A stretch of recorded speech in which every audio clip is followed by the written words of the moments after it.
we're halfway through the transfer window, so I've got a list of some of the players here. What I want to know is basically the talking points on what you think of the players. So, Arsenal, I don't know where they're getting the money from, first of all, because we qualified for Champions League, they've qualified for Champions League. Their spending seems to be ridiculous. So Kai Havertz, who I don't rate, I really don't know what they're thinking of with him, 65 million. I think it's a rip-off, personally. I mean, I know he scored the winning goal in the Champions League final for Chelsea, but what else has he really done, you know? Yeah. Where's he fit into Arsenal, do you reckon? Because he's a striker, but he used to be on the wing. I don't think he's been too great on any of the positions for me. There's obviously something there, though, because Arteta's not a joke. I mean, probably play him on the wing, I would think. He's not, for me, he's not an out-and-out goal scorer. I can't see him playing through the middle too much, or if he does, I can't see him producing the goods in terms of goals. So for me, I think 65 million. I think that's a rip-off price tag for him. I think Chelsea would have been chuffed when that offer came in. Yeah, definitely, without a doubt. Yeah, then they signed Timber from Ajax. Now, Ajax are known notorious for being very technical, very good defensively. It's arguably what cost them the league last season, Arsenal, because they had that injury. Holden came in, didn't really do that well, and that's when they started the decline that really did that. Is that what Arsenal needs? Is that the missing piece, do you think? Yeah, I think they definitely need to bring in additions to the squad, because last season towards the end, they've stumbled at the finishing line, really, haven't they? And then they gave away a few stupid results where you would have expected them to win comfortably. I know that's the excitement of the Premier League, but really the position that Arsenal were in, they should have went on and won the league for me. They were a bit like Newcastle. They were 5 points clear for a long time. So Timber, yeah, they definitely need to get defenders in. Yeah. I would say they need to get another one as well. And then Declan Rice, £100+ million. Now, is that just daft, or is that you've got to pay what you kind of get the star players? Well, Jack Grealish was 100 million. Is he 100 million, do you reckon? He's looking like 100 million player, a bit more now. It wasn't his first season at Man City. Considering they won the treble, yeah. These players have played in did we play in the World Cup final? Was it European final? Euro final. Euro final. I mean, these players have played in international finals and things like that. Like the household names and they're English. It's like what I was talking about Tonali earlier on. It's because he's English. Yeah. It's doubled in value every time. Well, is this going to make these favourites for the title, or is Man City still the favourites, you reckon? Man City's strength and depth is still second to none compared to Arsenal. That's where Arsenal lost out. Yeah. Because they got a bit tired in the end. Yeah, I think Sean's right. Like, in terms of squad depth, Man City are on another level compared to the rest of the league. So for me, they're definitely title favourites next season, Yeah, so I'll run through some of the other transfers. So we're going to try to pick the best three so far. So Aston Villa, they've done another couple of good signings this season. They picked up Tielemans on a free, which I think the jury's out for him this season because he didn't have the best of the season at Leicester, but maybe he wanted out. They signed Diaby from us, a long-term Newcastle target. What's your thoughts on him this season? Now, the fee was about 40-50 million, so about the same as what we paid for Bonds, maybe a bit more. Yeah, I think Diaby is a brilliant signing for Aston Villa, and to be fair, I can honestly see Aston Villa possibly breaking into the top four this season. I think they're looking that good. They look very good. Do you know what it is? Like, I was so pleased we got Eddie Howe, but you can see why the hierarchy were after Unai Emery. You can see had a why. Fantastic second half of the season. His philosophy with football is quite good as well. Jane Mings will be Jane Watkins will be He's got a bit of Eddie Howe in him, yeah. And he's turned half decent players into good players. Yeah. So some of the other transfers as well, just flying through them. So Brighton have signed Milner on a free, but they've also signed João Pedro. Now, he was a Newcastle target not so long ago from Watford as well. What do you reckon for him this season? Is he one of the top ones to watch out for or not? Yes and no. It's like, is he just going to be a very good championship player that doesn't do very well in the Premier League? We've seen that before. Do you think he can, or do you reckon he will step up? Because it's basically asking the same question: is if it was Newcastle, would he be able to do it? Can he make that level? If he was at Newcastle, I think he could because of the management. Yeah. I think it's just a case of watch the space. It's sometimes it's really hard to tell. Yeah. I honestly thought Adam Armstrong would have done really well at Southampton, and it just didn't work out for him. Yeah. Then Chelsea have signed a couple of players as well. Some of the biggest ones that they've signed is that Jackson for 30 million, and they've signed Nkundu for 52. They're another ones who just continue to spend and spend and spend. What do you think of their two biggest new lads? To be honest, I couldn't tell you a great lot about them. Are you putting them in your fantasy football teams? Because No, No, I wouldn't take any risk. I don't know much about them either, but I think they're risks as well because, like, I don't know, they just seem to buy a lot of, like. Do you think they'll be a force this season then? For me, the biggest thing with Chelsea this season is the manager. Yeah. I think it's all down to Pochettino, and I can honestly see Pochettino massively improving Chelsea and throwing a few surprises in. Yeah. What do you think they? I'm not going to say season? title contenders, but top four. Top four, Top right? four. Okay. Top four. Then we've got Liverpool. Now Liverpool have signed McAllister for 30 to 35 million, depending on who you read. Now that's a fantastic figure. I can't believe that was so cheap. And then the midfielder that we were linked with, Siblatsky or something. I'm not sure on the pronunciation, but fantastic player by the box-to-box midfielder. Yeah, I was disappointed we were missed out on that one. To be fair, I think he is a really, really, really good player. So yeah, I think he's going to do really well. Yeah. Man City have signed Kovacic as well from Chelsea, 30 million. Another good player. Yeah. Will he go into their starting 11 or is he a bench player, Jordan? I think a squad player, but still a cracking player to have in your squad. Yeah. Because Man City's lost a few players, haven't they? Yeah. Man U, they've signed the keeper, who they seem to be trying to get for ages.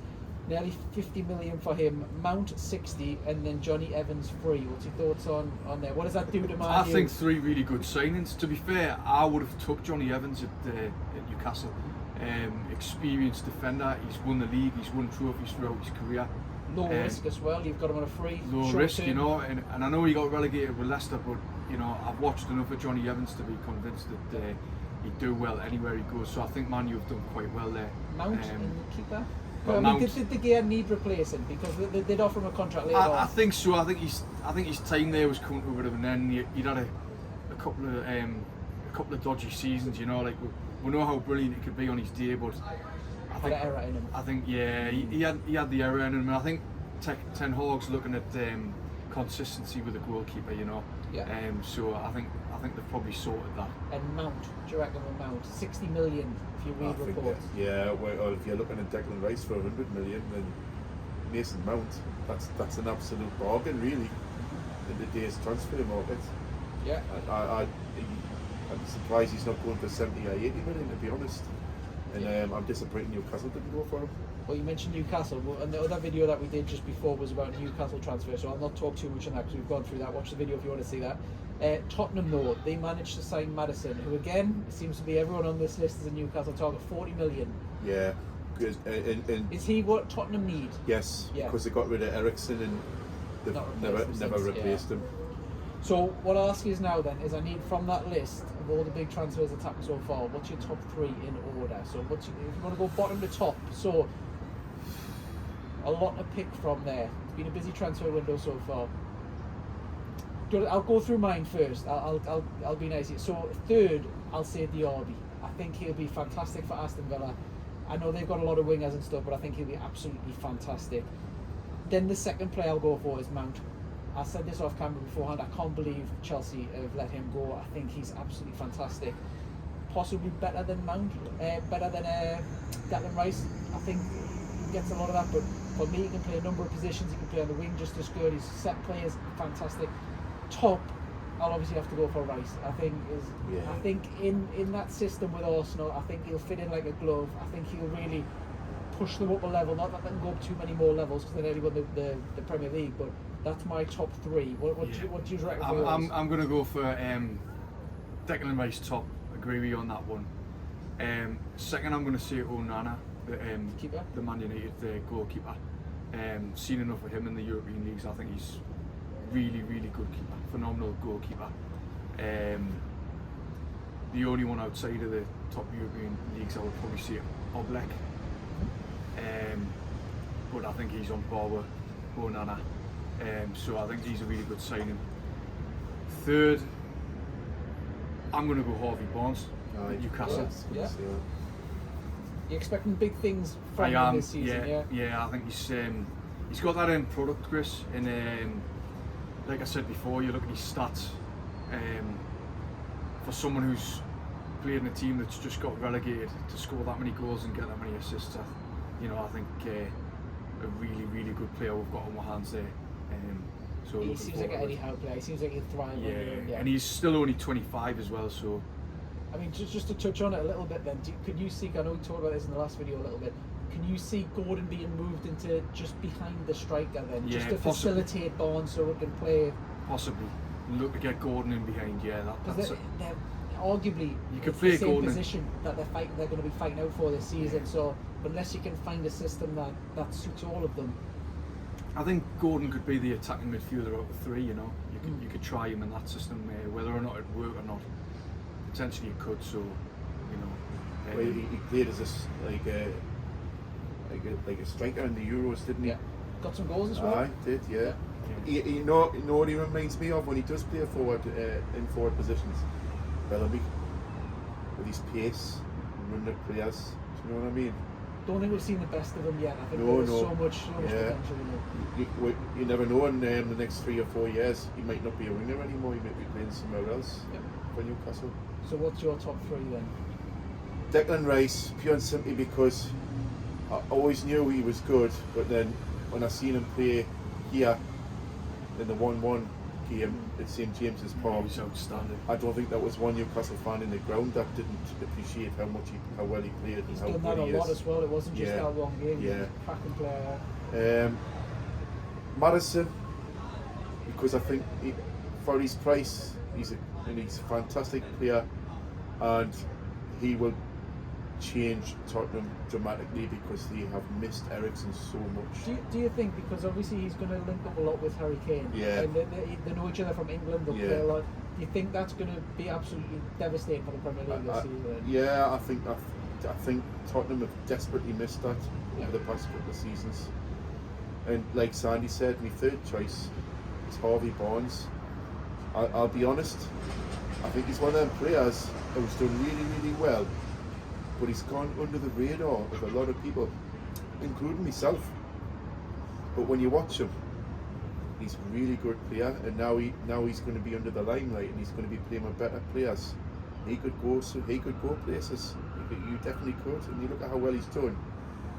For Leicester, who got relegated, and the previous seasons at Leicester, who have been playing poor, I think we could have something special in our hands. I really do. So we're very similar in terms of the top three. The only real difference is you said Barnes and I've said Diaby a little bit. So are you expecting Barnes to have the better comparison? I'm biased. It's early in the season. We haven't seen them play, so it's just a guess at the moment. Yes, almost. because Barnes is already doing it in the Premier League. He's got the physique. Diaby, from what I've looked at him, I might be different when you see him on the pitch in the flesh. He looks a little bit lightweight, and he might need to toughen up a bit. There might be a couple of games where he gets shrugged around and he gets a bit huffy, because these French guys, they do like to spit the dummy out now and again. So he might need to settle in a little bit more. Whereas Harvey Barnes, he's ready to go. So maybe that's why we went for Harvey Barnes in the end and not Diaby. Do you know what I mean? He does seem like more of an Eddie Howe player. Yeah, and Harvey Barnes, he's got no bad temperament from what I've seen of him either. So, definitely. Perfect, right. Well, there we go. That's the top three. Let us know your thoughts in the comments below, who your top three are as well. Like, follow, subscribe, all the rest of it. And thank you very much for Roses as well for hosting.